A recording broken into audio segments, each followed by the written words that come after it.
Buenas tardes, mi nombre es Yulisa Nay Sánchez Medina y hoy les voy a hablar sobre la tramitación y la sustentación del amparo directo. Bueno, primero que nada voy a empezar con la tramitación del amparo directo. Este consta de una sola instancia, en la que el órgano jurisdiccional al que somete el asunto resuelve en definitiva, aunque excepcionalmente puede proceder la revisión en contra de las sentencias que resuelvan sobre la constitucionalidad de normas generales o que establezcan la interpretación directa de un precepto de la Constitución Federal. La tramitación de este juicio de garantías promovido mediante la vía directa se inicia con la interposición de la demanda a través de la autoridad responsable, es decir, a través del órgano de amparo que dictó la sentencia, el laudo o la resolución que se combate, por lo que en el plazo de 5 días hábiles posteriores a la fecha de la presentación de la demanda, la autoridad responsable que emitió el acto reclamado está obligada a lo que establece el artículo 178, fracción primera. Una vez que el tribunal colegiado de circuito ya recibió demanda con todos los anexos al que se refiere el artículo 178, fracción primera, el órgano de amparo tendrá el plazo de 3 días para acordar la demanda de garantías, la cual tendrá a bien desechar si es que encuentra alguna causa evidente de improcedencia, prevenir si es que la demanda contiene irregularidades o no haya cumplido con los requisitos formales, o admitir si es que no se encuentra motivo de improcedencia, defectos en el escrito de demanda o una vez hecha la prevención se haya desahogado en tiempo y en forma, y si el requerimiento fuera corregido. Por lo que el tribunal, una vez admitida el trámite de la demanda, así como notificado el acuerdo admisores a las partes, señalará el plazo de 15 días para que las partes presenten por escrito sus alegaciones. Posteriormente, y cumplido el plazo, el tribunal colegiado debe resolver el asunto sometido a su conocimiento. El presidente del tribunal, dentro de los 3 días siguientes, deberá turnar el expediente al magistrado ponente que corresponda, a efecto que éste formule por escrito el proyecto de la resolución. Finalmente, la sentencia deberá ser pronunciada, ya sea por una unanimidad o mayoría de votos, dentro del plazo de 90 días posteriores a la fecha del auto por el cual se remitió el expediente al magistrado para su resolución.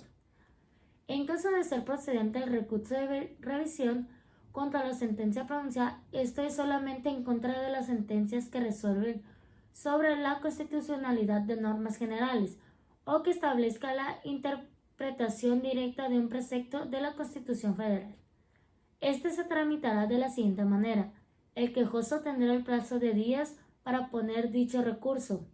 Presentará la demanda ante el tribunal colegiado que emitió la sentencia recurrida en dicho escrito. El quejoso expresará los agravios y acompañará las copias para cada una de las partes y para el expediente del tribunal. Hecho lo anterior, se deberá de remitir de inmediato el expediente con todos los anexos al presidente del Pleno de la Suprema Corte que corresponda, quien deba conocer y resolver el asunto en un plazo máximo de 90 días. ¿Quién deberá de conocer y resolver en un plazo de 90 días? La demanda de amparo deberá formularse por escrito, en las que se expresan 1. Nombre y domicilio del quejoso de quien promueva en su nombre. 2. Nombre y domicilio del tercero perjudicado. 3. La autoridad o autoridades responsables. 4. La sentencia definitiva, laudo o resolución que hubiere puesto fin al juicio constitutivo del acto o de los actos reclamados. Y si se reclamen violaciones a las leyes del procedimiento, se precisará cuál es la parte de este que se cometió la violación y el motivo por el cual se dejó sin defensa al agraviado. Cuando se impugne la sentencia definitiva, laudo o resolución que hubiera puesto fin al juicio por estimarse inconstitucional la ley, el tratado o reglamento aplicado, ello será materia únicamente del capítulo de conceptos de violación de la demanda, sin señalar el acto reclamado, la ley, el tratado o reglamento de la clasificación de este por el Tribunal de Amparo sería parte de la considerativa de la sentencia.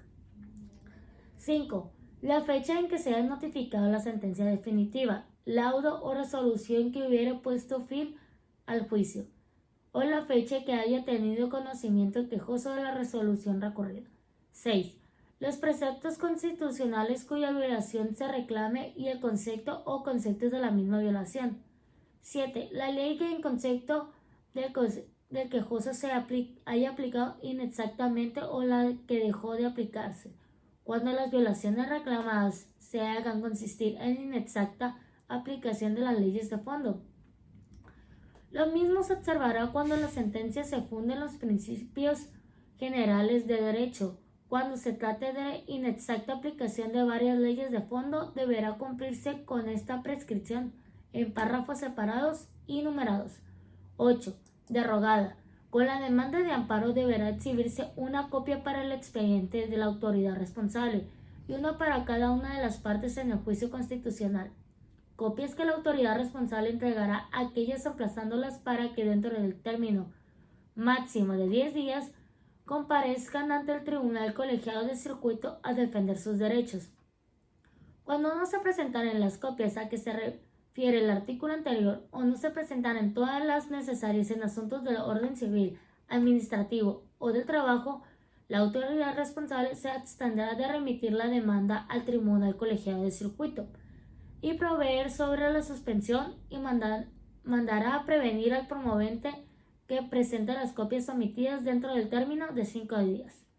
Transcurrido dicho término, sin presentarlas, la autoridad responsable remitirá la demanda con el informe relativo sobre la omisión de las copias a dicho tribunal, quien tendrá por no interpuesta la demanda. En asuntos del orden penal, la falta de exhibición de las copias de la demanda de amparo no será motivo para tenerla no interpuesta. En este asunto, el tribunal que conozca del amparo mandará sacar las copias oficiosamente. Al cumplir la autoridad responsable a lo dispuesto en el primer párrafo del artículo anterior, remitirá la demanda la copia que corresponda al Ministerio Público Federal y los autos originales al Tribunal Colegiado de Circuito. Dentro del término de 3 días, al mismo tiempo, rendirá su informe con justificación y dejará copia en su poder de dicho informe. Al remitir los autos, la autoridad responsable dejará testimonio de las constancias indispensables para la ejecución de la resolución reclamada, a menos de que exista inconveniente legal para que el envío de los autos originales, evento en el que lo hará saber a las partes, para que dentro del término de 3 días señalen las constancias que se consideren necesarias para integrar la copia certificada que deberá remitirse al Tribunal de Amparo, adicionadas las que la propia autoridad indique. La autoridad responsable enviará la copia certificada que se refiere al párrafo anterior en un plazo máximo de 3 días en las que las partes hagan el señalamiento. Si no lo hace, se le impondrá una multa de 20 a 55 días de salario. Igual sanción se le impondrá si no se da cumplimiento oportunamente a la obligación que le impone el párrafo a este propio precepto. Ahora bien, les voy a hablar sobre la sustentación. Esta contiene una serie de actos jurídicos realizados por el quejoso, la autoridad responsable, el Ministerio Público Federal y el órgano jurisdiccional de control. Sean los tribunales colegiados de circuito o la Suprema Corte de Justicia, en el caso de recurso a revisión, quienes quieren lograr un fin común y este va a considerar una sentencia o resolución donde se puede otorgar o negar la protección federal o se puede sobreseer el juicio respectivo.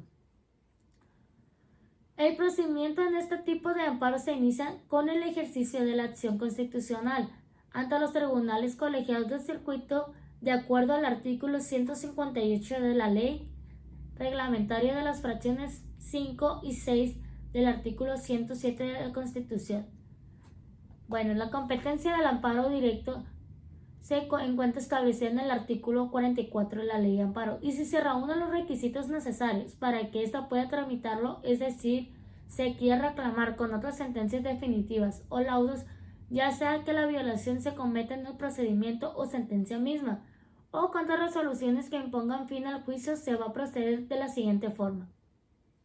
Se debe exhibir una copia en la demanda de amparo para el expediente de la autoridad responsable, una para cada una de las partes en el juicio constitucional, y se le debe emplazar en un término máximo de 10 días, debiendo comparecer ante el Tribunal Colegiado de Circuito, en el artículo 1167 de la Ley de Amparo.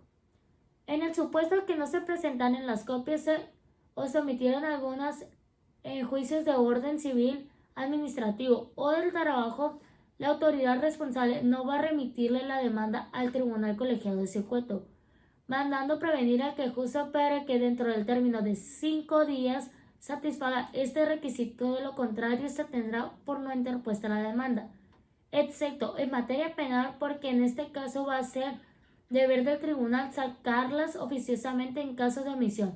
Se encuentra en el artículo 168 de la Ley de Amparo.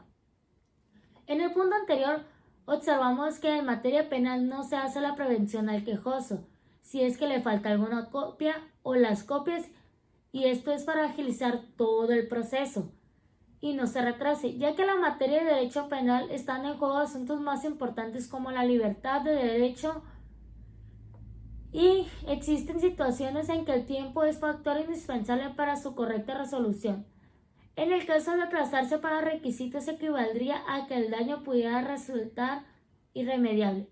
La autoridad responsable, una vez promovida la demanda de amparo, va a remitir al Tribunal Colegiado de Circuito o a la Suprema Corte de Justicia, en el caso del recurso de revisión, los autos originales dentro del término de 3 días, debiendo rendir su informe justificado, dejándose testimonio de las constancias indispensables para la ejecución de la sentencia. Está en el artículo 169 de la Ley de Amparo.